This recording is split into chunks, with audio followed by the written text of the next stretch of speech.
welcome to the Artist Showcase. I am your host, Tanya Michelle.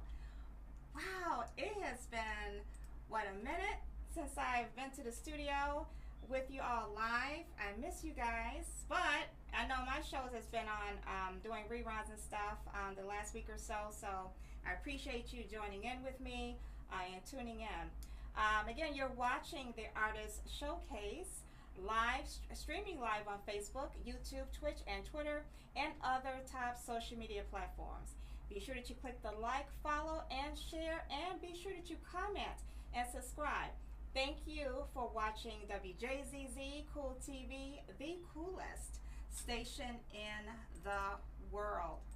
I have one of my favorite guests.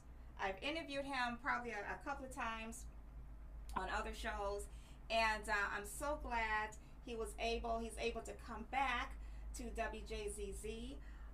Nick Smith, yes, very well known jazz pianist who is known for all different musical genres such as Latin, rhythm and blues, rock and country.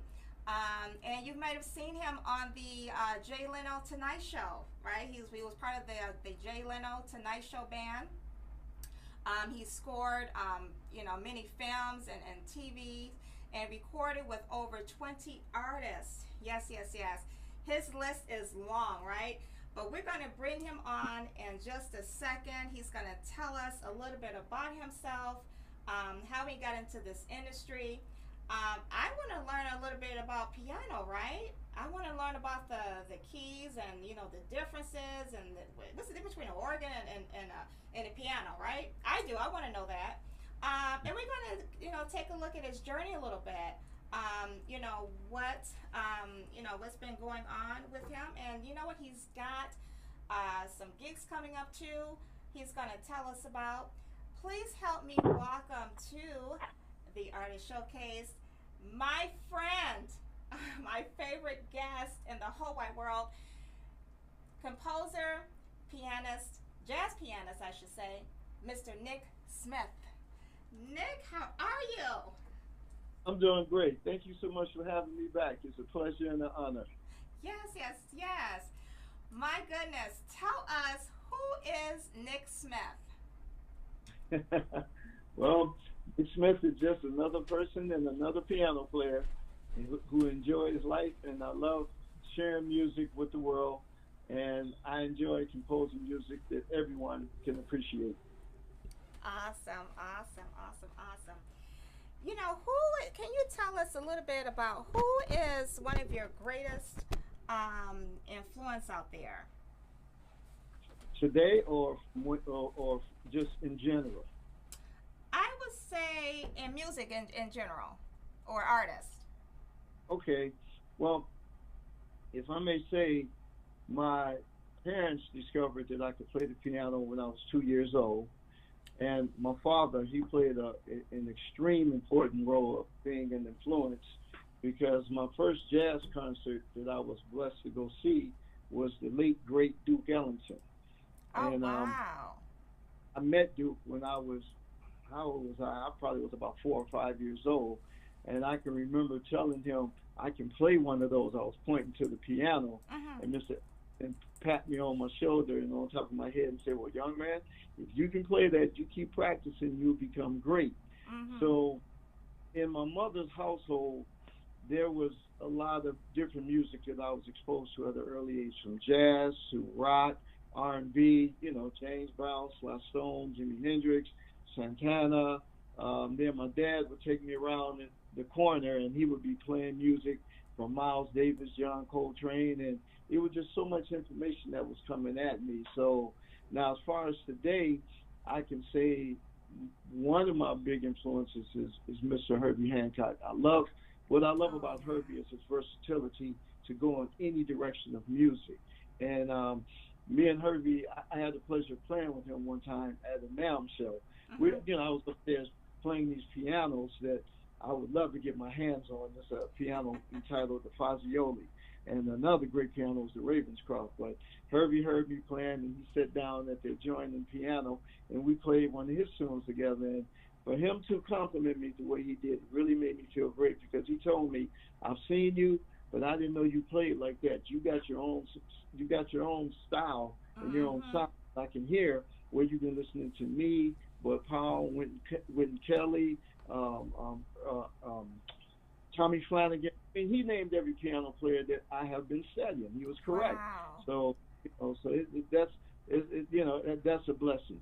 Another person who's a great influence, and unfortunately he's no longer with us, the late great George Duke, Chick Corea, um, and I mean the list goes on and on. And it depends on one as an individual, what direction do you want to pursue? Because Right. to me, I always tell people there's two kinds of music, Right. good and bad. Right. That is so true. That is so true. Define to me the difference between.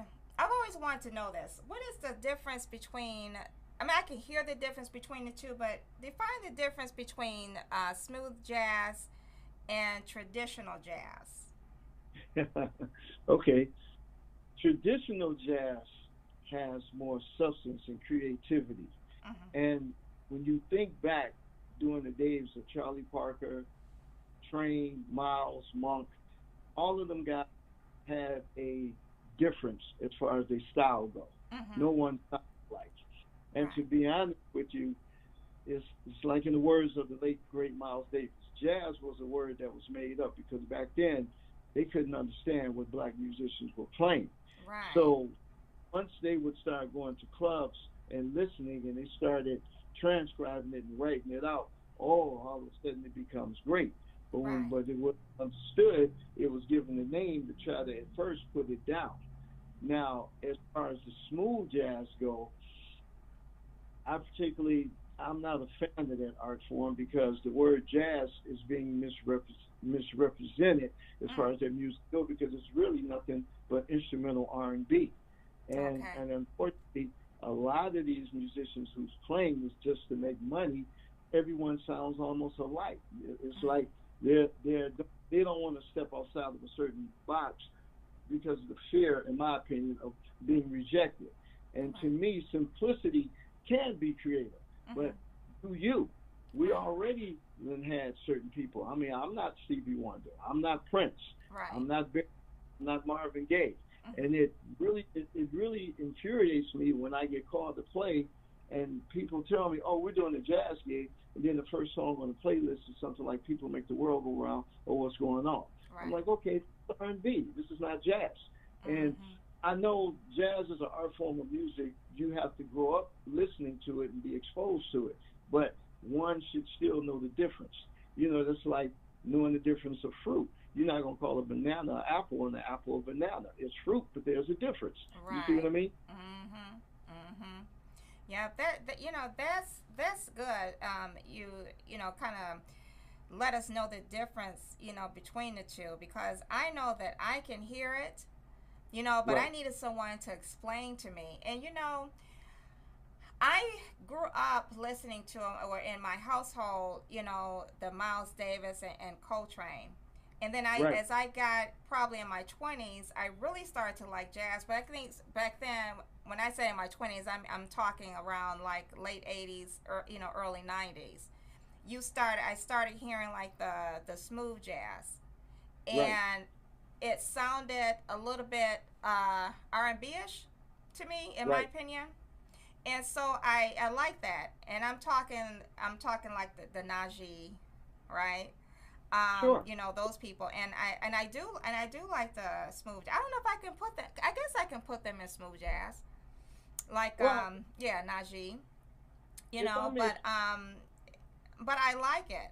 But then there's another one too that's came out probably early 2000s, and now you're hearing a lot of the younger um, artists that are coming out that's tapping into jazz. They're doing a little bit of the jazz and hip hop a little bit.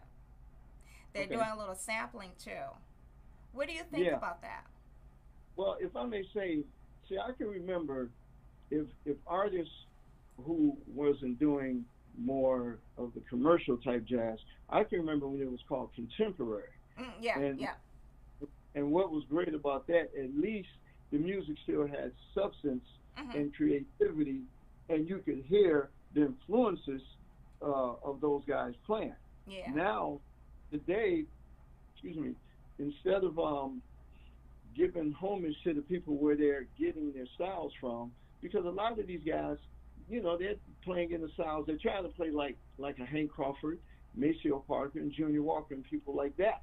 So give these guys that credit, because they weren't playing traditional bebop, even though they could. They were playing more of a commercial style to make money.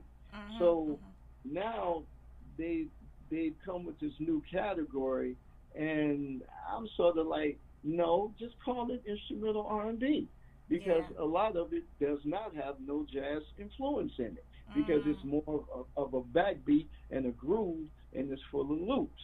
Okay. Right. Now you mentioned the hip hop thing. Okay, hip hop it has its own creativity, and and I can appreciate it, because that came about because, unfortunately, that generation of kids who came after we did, born in the 70s or in the 80s, they were cheated, because schools, when we had Republicans running the country back in the 80s, when Reagan was running things, he pulled arts and music and sports out of the schools. So them kids got cheated as far as getting the education that we were lucky to get. Right. See, when I was growing up, we had bands. We had the orchestra, we had choir, and we would take field trips to go see different forms of music, so we would be aware. Now, it was up to us what our personal choice may be, but kids that I grew up with, even if they didn't play, they know the difference between a saxophone, a trumpet, a bass guitar, a lead guitar, the drums. But a lot of these kids today, when you speak to them pertaining to that, the only thing they're saying, oh man, I just want to make beats. I want to make beats. Well, how are you going to beat if you don't know the components of a drum set? If you can't explain what type of beat you want to play, be it a jazz feel, a backbeat, a Latin feel, what are you going to do? Right. So with technology today, it's a blessing and a curse at the same time, because I look on social media and I see this advertisement of, oh, you can buy this pack of MIDI chords. Well, that's great, but is this pack explaining to you how to use these chords? Yeah. That's like me. I'm going to be a mechanic, but I don't know the components of a car. I don't know the difference between an alternator or a battery, a transmission, or some spark plugs, or whatever. So how I'm going to fix the car?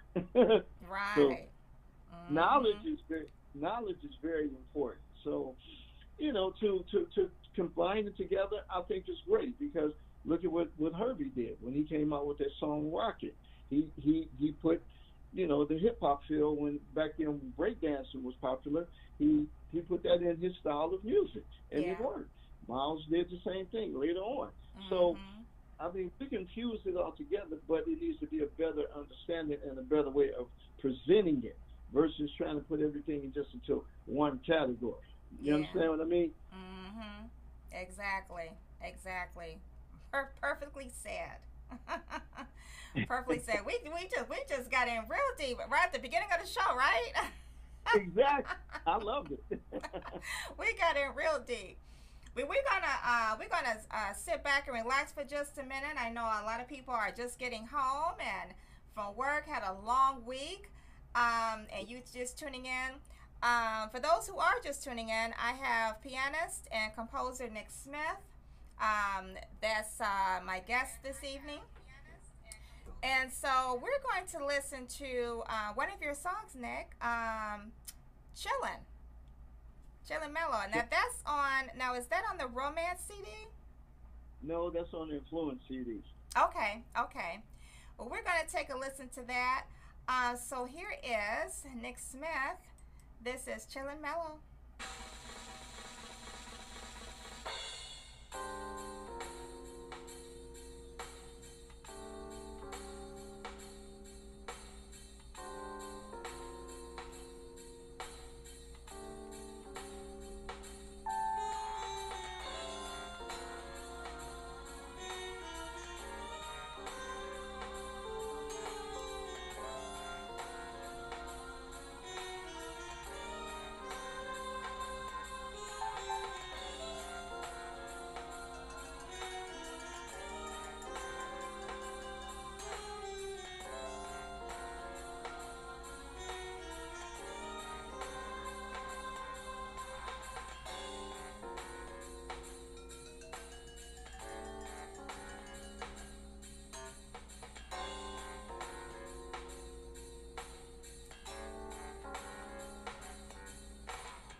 like that one. I like that one. I like it. I like it. Chillin' You know, mellow. that's Love the it. version that's like that record. I'm sorry, so we got to clarify that with the audience. That song is like that. Oh, okay. Okay. All right. Um, Hmm. what influenced you to do that song? You know, it was funny. I went to sleep, and that night I had this dream about Miles Davis, and Mm. and when I woke up, it's like I could feel his presence and his spirit. Mhm. It, you know, he was like he was sitting in a chair in my room, and he was just looking at me, and Mm. he said to me, "Go ahead." And I just went to the keyboard. I got straight up, put on the robe, went into my little studio, and that song came to my mind. And Wow. it's just something that made me think of him because when he came out, with his record, Finding the Vernacular, Bitches Brew, he Mhm. had so many elements mixed into that. Yeah. That's where the influence came from. The bass clarinet, little string orchestration, and it's kind of dark and Yes. it's mellow, but it's dark at the same Mhm. time. Mhm. For sure. And it's got a combination feel. It's got a little backbeat, but it's got a little bit of swing with it as well. If you listen to the beat, and that's what I mean about having a little knowledge of a little everything, and you can use it in various ways. That's right. That's right. So you guys listen to that. For those who want to get into this, into the jazz business, know your stuff. Do your research. You Yes, gotta, you do gotta your yeah, work. do your research. That's for sure. That's for sure. When you look through your journey, um, was there? Tell me a little bit about you. Tell me. Well, let's do this. Tell me a little bit about your journey and what it's been like. I guess from when you first started to now. Okay.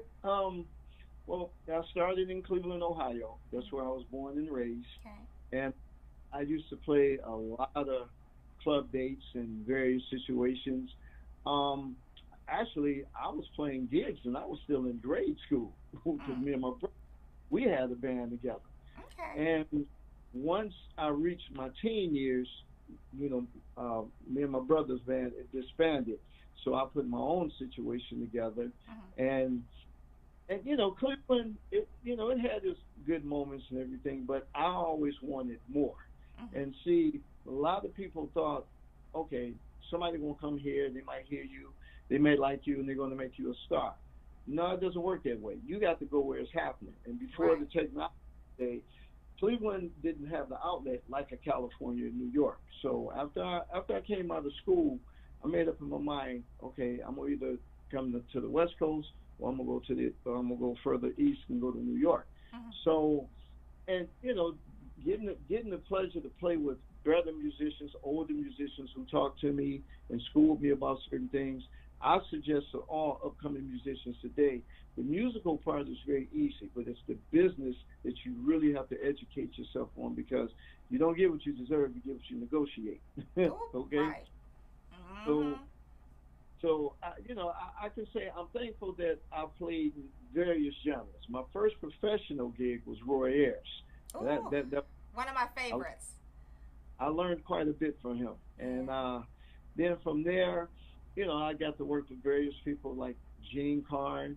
When I was still living in Cleveland, a lot of these artists would come into town, and when they wanted to put, who they considered to be the best musicians to do the job, a lot of times I would get that call. Mhm. Then meeting different musicians who played in situations that I really would have liked to have been a part of, um, we would get together and work together, and then you know meeting different musicians who like I met a gentleman by the name of Myungle Jackson.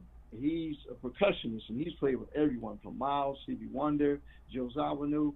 When he heard me play, he suggested I should come out to California, and he was one of the few people who really was a man of his word. And that's another thing in this business. Mhm. Everything that glitter is not gold, and because anyone can tell you what you want to hear, Yeah. but are they going to really follow through with what they promise they're going to make happen? And unfortunately, during my adventures as a musician, I've gone through that dilemma of people making promises of you know, contributing or going to do things to further my career, and it wasn't nothing but talk. So again, another suggestion I will tell any of you who listening to this: somebody tell you something that sounds good, but your best friend is get it in writing. You get it in writing, if they don't deliver, you got a lawsuit. Because see, you don't want to lose money, make investments. Well, so and so said he gonna do this. Guess what? No one owes you anything because we're everybody's competition, and it shouldn't be that way. That's because right. it's sad that a lot of these artists who are established have forgotten someone gave them a chance. That's right. No, nobody got to where they got to without someone saying, "Hey, you sound great. I'd like for you to play in my situation," and we can go down the list, and that'd be a conversation that can go on to next week. But Right. you know, I'm just Right. I'm just giving a little enlightenment. So, Right. so you know, I've done the R&B gigs, and I got criticized for doing it, but I'm glad I did it because it disciplined me. It disciplined me to, you know, you got to, whatever style of music is, you can be you, but you got to stay within the frame. Yeah. You know, one of my first big R&B gigs was Levert, the Sons of the OJs. Okay. I did that tour. Then from there, I went with Freddie Jackson, and then from there, I started playing with different contemporary artists like Najee, and the list goes on. And then when I came out here, you know, same thing. Just my first big gig was Brandy. I toured with her. That's back when she was 15, and we went on the Tonight Show, Jay Leno. And I knew the band in Jay Leno on Jay Leno's show, and I sat at the piano. I started playing, and the guitar player he heard me, and he said, "Man, you're one of the first cats who've ever played my music." And when they made a change in certain musicians, I got called to do the show, and that was great. Oh wow.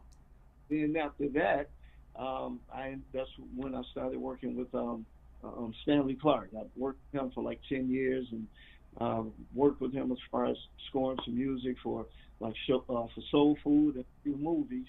And he played on my first CD, and I was blessed to have my brother and my friend, Mr. Dennis Chambers, who's a phenomenal drummer who plays with everyone. There's no one he hasn't played with. And so now I worked on two more projects. My second project was Influence, and my last project is Romance. Now I'm getting to work on some new music. My next CD, I'm gonna do another contemporary one. I think I'm gonna call that one Groove City. So just trying to keep it happening. And for this next CD, I had a very good friend of mine. Unfortunately, we lost him back in April. He was a well-known drummer. His name was Isaac Wiley. He used to play with. He was one of the original founding members of the Daz Band. And not only was he a great drummer, he was a great writer. So he wrote a song entitled Groove City, and he wrote another one called Don't Throw It Away. And when I Don't Throw It Away, it's a beautiful ballad, and it talks about a relationship where, you know, people have their moments, but it's a great thing, and they don't want to let it go. And that's what we need, because a lot of the music that I'm hearing today, the lyrics is just too explicit, and everything is just too sexual and is negative against women. And what really makes it bad, the women is writing some of these songs. Yeah, really? You're right. I'm like, you're really? Right. Okay. Because to me, it's about representation. How you present yourself is how people want to perceive you. And if you put yourself there a certain way, you can't get mad if someone look at you a certain way. Yeah, exactly. And it's it's sad, but that's what they're looking for, in order to to promote them and get them on a label and things like that. It's like either you have dress or you don't. I mean, it's just we're in different times now, and nothing is like it used to be, Nothing is sacred. Everything is out there. Exactly. And unfortunately, some of the artists from back then, they sort of set that example. I mean, I could put some names, and I saw some things that was done. I'm like, really, was that necessary? Yeah. And it's it's something that's what they're doing now. It's crazy. Romance. Yeah. Oh my God. Now I'm going to play this song. This is one of my favorites too. I like all of your songs on the Romance CD, But this is definitely one of my favorites. Let's see. Thank you. Let's see. Oh, you know what? Do I have romance? I don't have romance on. Oh, I didn't bring romance with me. You know, I'm gonna do feeling smooth. That's what I'm gonna do. I'm gonna do feeling smooth. Which one? On the romance record or It's Like That? I believe it's on off the romance. Okay. Okay. Yeah. I hear it. Once I hear it, I don't know.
Yes, yes, yes, yes, yes, yes, Yeah, yes. that's off It's Like That. That's off the It's first like CD. that.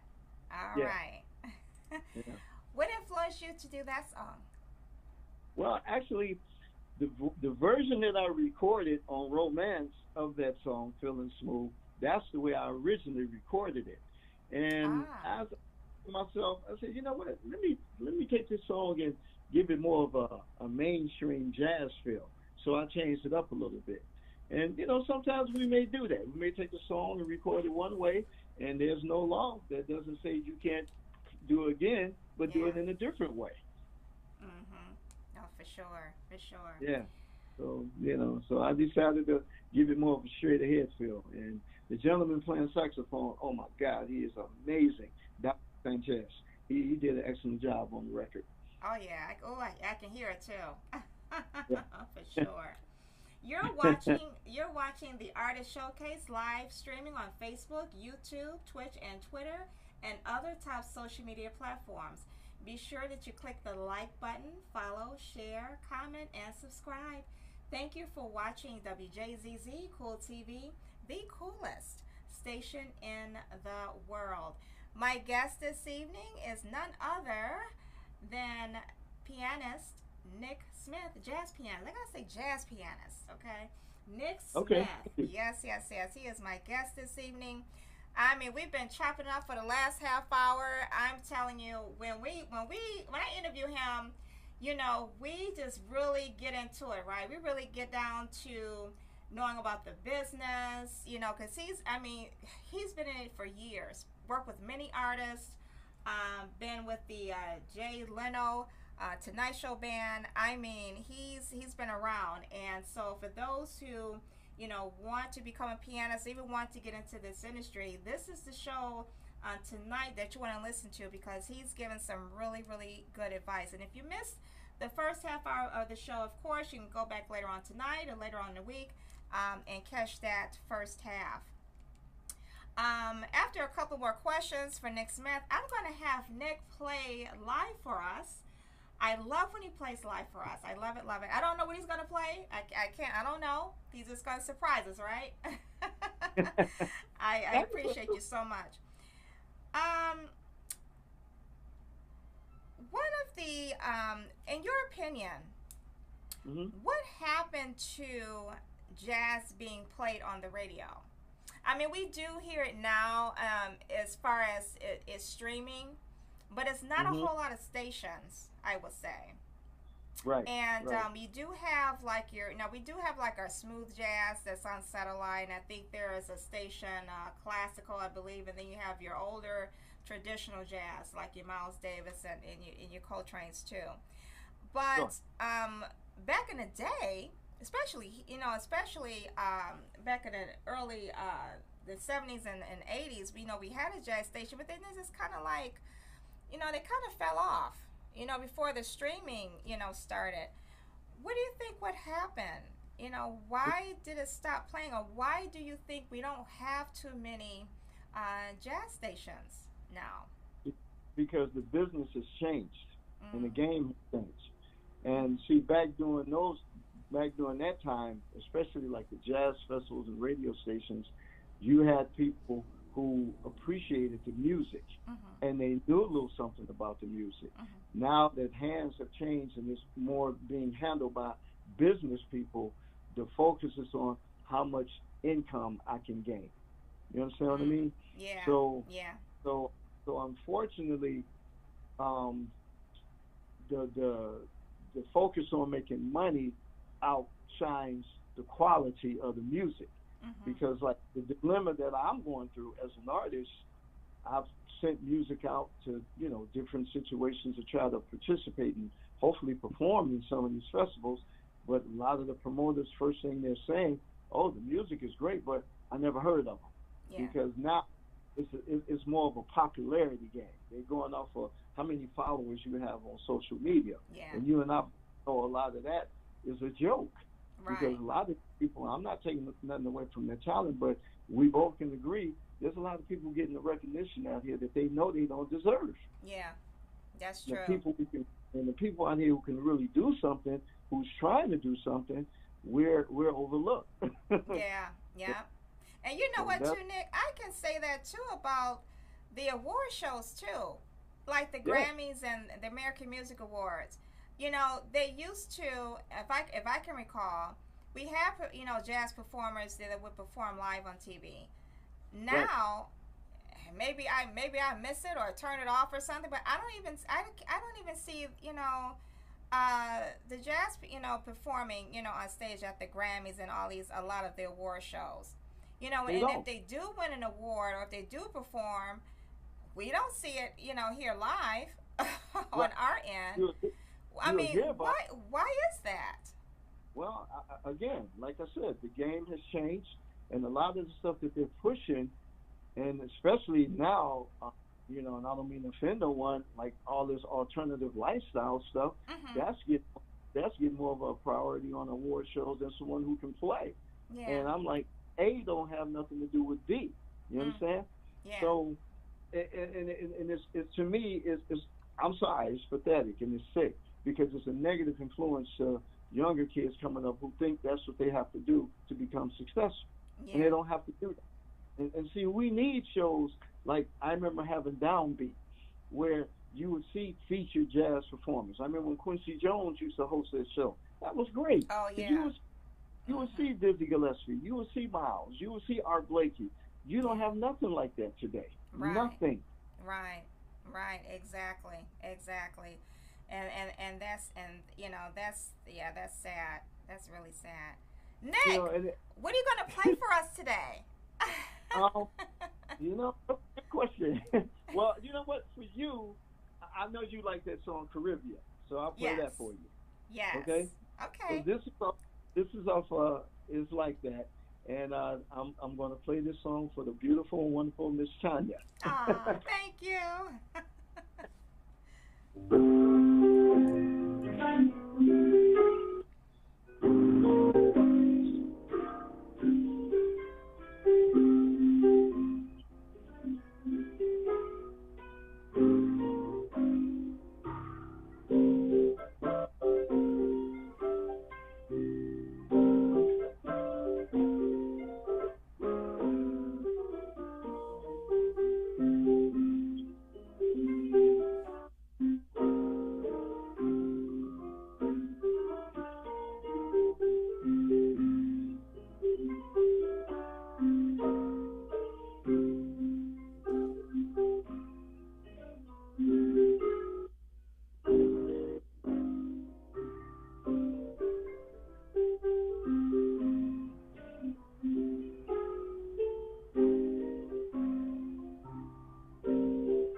Love it. Thank you so much.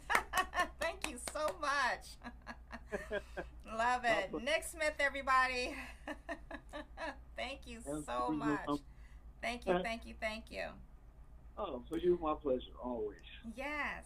Real quick, we just got a few more minutes. I always wanted to ask this question. What is the difference between the organ and, well, I guess they're all in the same family.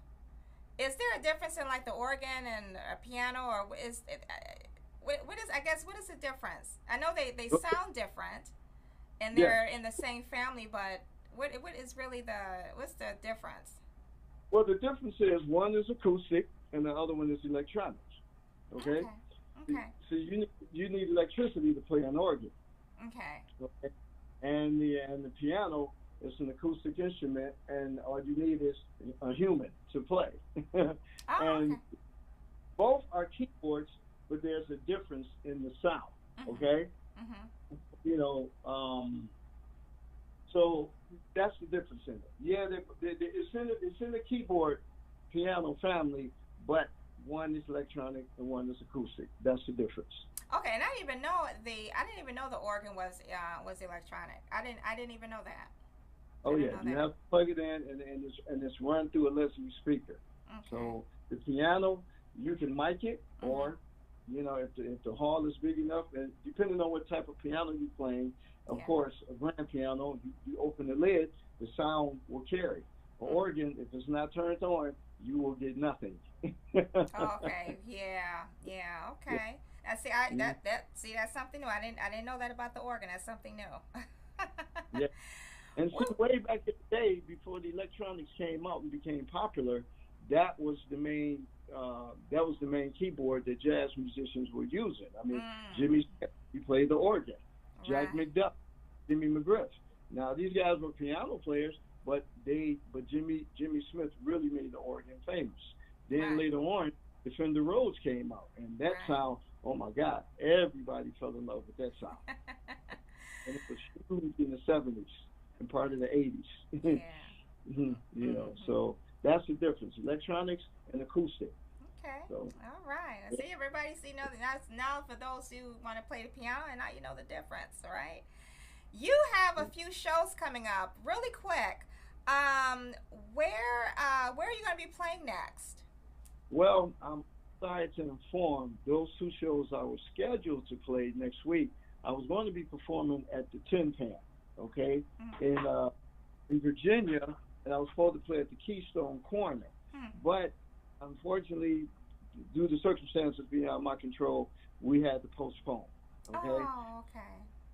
So we're going to reschedule in December. Okay. So December 20th, we're going to do the Keystone, and I'm just waiting for the confirmation for the Tin Pan. And if I have a moment, I would love to please announce who's going to be performing. So any of you who are in the area, Virginia or Baltimore, tell your friends, and please come on out and enjoy some great music. Playing drums with me is going to be the amazing Dennis Chambers. For those of you who know him, he's played with Santana, Special Effects, John Schofield, and he used to be the drummer with the Parliament Funkadelics. But the man, he's just amazing, okay? On bass, my good brother and friend, Mr. Kenny Davis, another former band member of The Tonight Show. He's played with Wayne Shorter, Herbie Hancock, and the list goes on. Eddie Allen on trumpet, Mr. Roger Byam on saxophone, Mr. Landis Butch Pearson on percussion, and my brother, Mr. Jeff Robinson on vocals. Now, that gentleman, for those of you who heard the Romance record, that's him singing 1999. Ah, okay, all right. There you go. You got your list. It's gonna be a great show. I'm definitely gonna try to catch you guys the next time. That you gotta come to Detroit though. Well, you know what? If you know a venue or a place that would really appreciate this type of music, and we can take care of the business, send me the information, and we would love to come if everyone is available. Yeah, definitely. And you know, WJZZ, we're always having events and jazz events too. So yeah, I'm definitely going to do that because we need for you to come down to Detroit. I want to do that, and definitely, you know, you got to be my guest. Okay? For sure. Nick, where can they find you on social media? You can find me on Instagram, Nick Smith Music. That's Knick Smith Music. I'm on Facebook and I'm also on Twitter. Okay. All right. Facebook, quite a few accounts. So you'll find one with the spelling of Nick, and you'll find my other one Knick. Okay, and you see a picture of me sitting at the piano. Yes. Nice looking young man too. I Well, must say. I must say. well, I'm a gorgeous queen, so I'm honored and I'm blessed. I'm going to, before we go, I got probably maybe 1 minute. I'm going to walk us out with one of your other songs, Caribbean. I love it. And I'm going to play that because I'm headed to Miami Beach next week. So, guys, I will not be here live in the studio on next Friday. It's time for me to relax under the sun. It's a long time coming. I need to kind of relax a little bit and enjoy myself. It's been some time. So, I'm going to walk us out with Caribbean. And, Nick, thank you so much for joining us. You've got to come back on the show again. I would love to have you. And yes, we definitely have to get you out here too. I know a couple of people too that I can give you their numbers, and we can make that happen. And please, if I may mention, if anyone who's listening want to purchase my music, I'm on Spotify and I'm on iTunes. And I'm getting ready to set it up where if you want to purchase the CDs directly from me, I'm going to set that up so